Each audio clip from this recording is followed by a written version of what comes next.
When Jesus came and humbled himself to the death of the cross, the Bible says in the book of Philippians chapter 2, the Bible says, for God has given him a name that is above all name, and at the name of Jesus, every knee of things above, of things on earth, and things beneath the earth, they shall bow at the mention of the name of Jesus. Somebody shout Jesus. Oh, glory, glory. Philippians 2 verse 9 to 11. Let's look at it. Therefore God also has highly exalted him, giving him a name which is above every name, that at the name of Jesus, oh my candolobo silva, my hilevehaya. Of course, you should know that that does not include the Almighty God. When the Bible says all knees should bow, you should know that that was not talking about the third heaven. It means that it's a heaven we can't see, where spirit of darkness transact activities, where they are known as powers and as principalities, where they make decisions over nations, where there are no praying Christians found in them. But the Bible says if you mention the name of Jesus, the powers that are in that heaven and the powers that are on earth and the powers that are under the earth, how many of you know that what is under the earth is water? The powers that are under the earth, they will bow.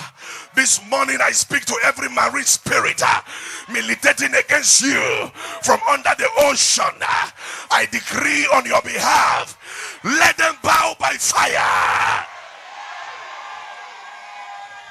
Genesis 1:28.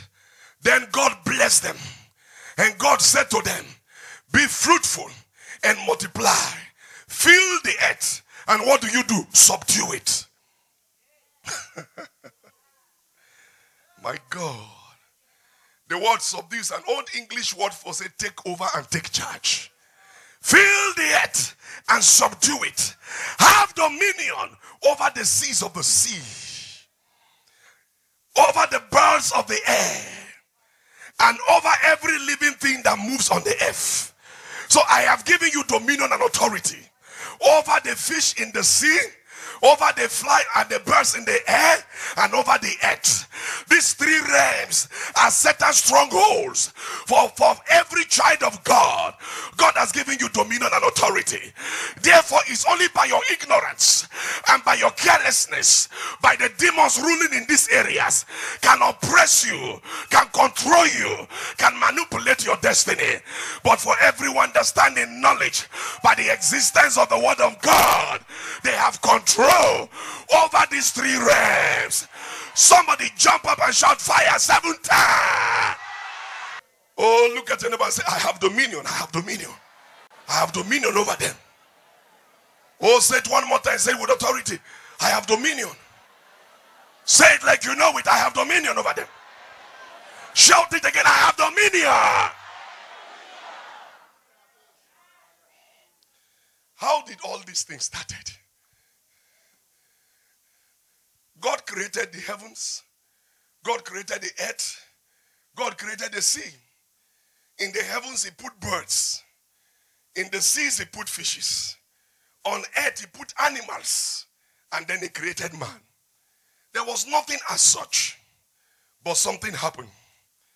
After Satan rebelled against God in heaven, and God sent out angel Michael and the host of heaven, and they fought against Satan. And the angels that rebel against God, the Bible says God did not destroy them. He cast them down from heaven. When they were falling down, some of them decided to reside in the air. Some decided to fall on the earth. Some decided to enter into the river. And they chose this place as their abode. And unfortunately for mankind, the angels in heaven were rejoicing. They look at the earth and they see, and they say, woe unto you. I mean, a man and his agent, whom angels in heaven are rejoicing that they have left them. are we into? If not for the protection of the Almighty God. They were literally happy. They said, woe unto the earth and the habitat of it. And they see, if you read your Bible, there is an exclamation mark there. For the devil, the dragon, Satan, the old serpent, that was how they refer to him, has come down among you.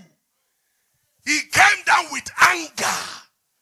The Bible says he came down with wrath, for he knows that his time is short. Go to Revelation chapter 12, verse 7 to 12. If you have it, say amen. Say aloud, amen.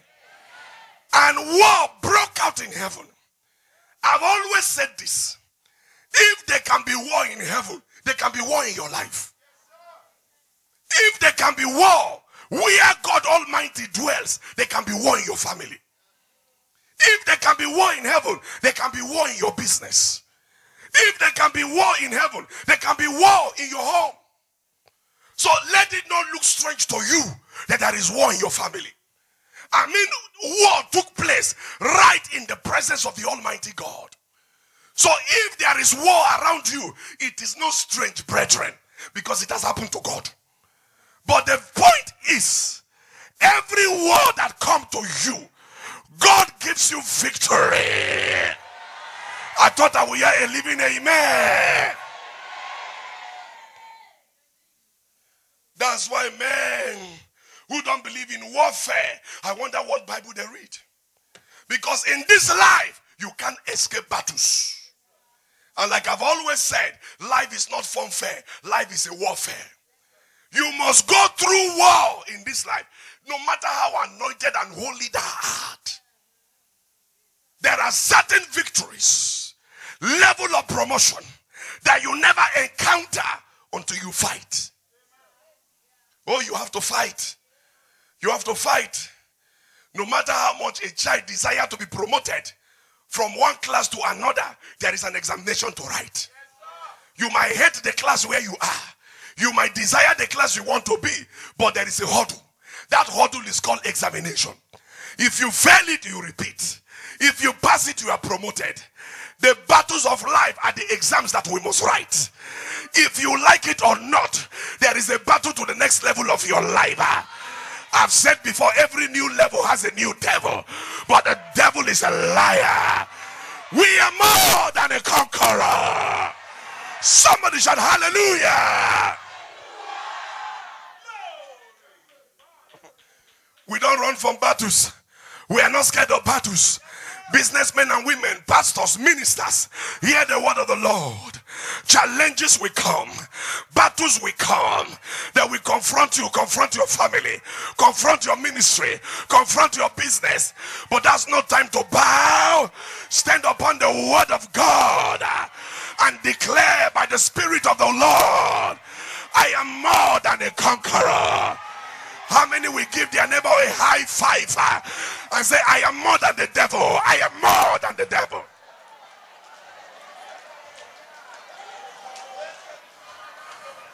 Oh, say it well, say it well, say it well.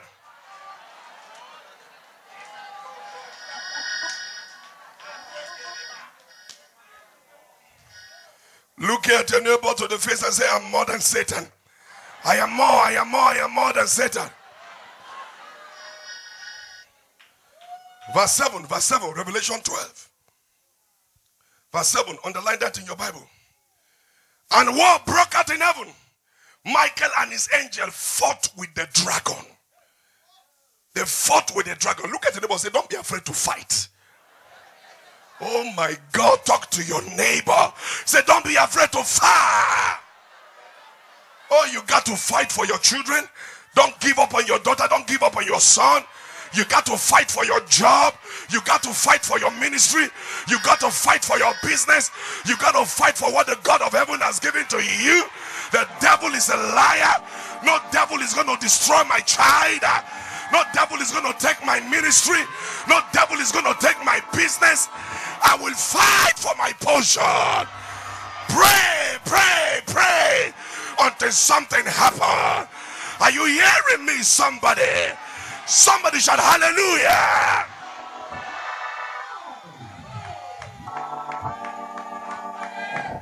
Mothers, don't give up on your children. If some of us did not have praying mothers, I don't think I would be standing here today. Oh, my mother prayed. She prayed. Even when we are crying, she prayed. When our knees were aching, she prayed. Glory to God. Today we are saved, Holy Ghost baptized and water washed by the blood. Hear me, child of God. Don't give up. Your turnaround is closer than you think it is. Look at your neighbor and say, fight for your miracle. Say it again.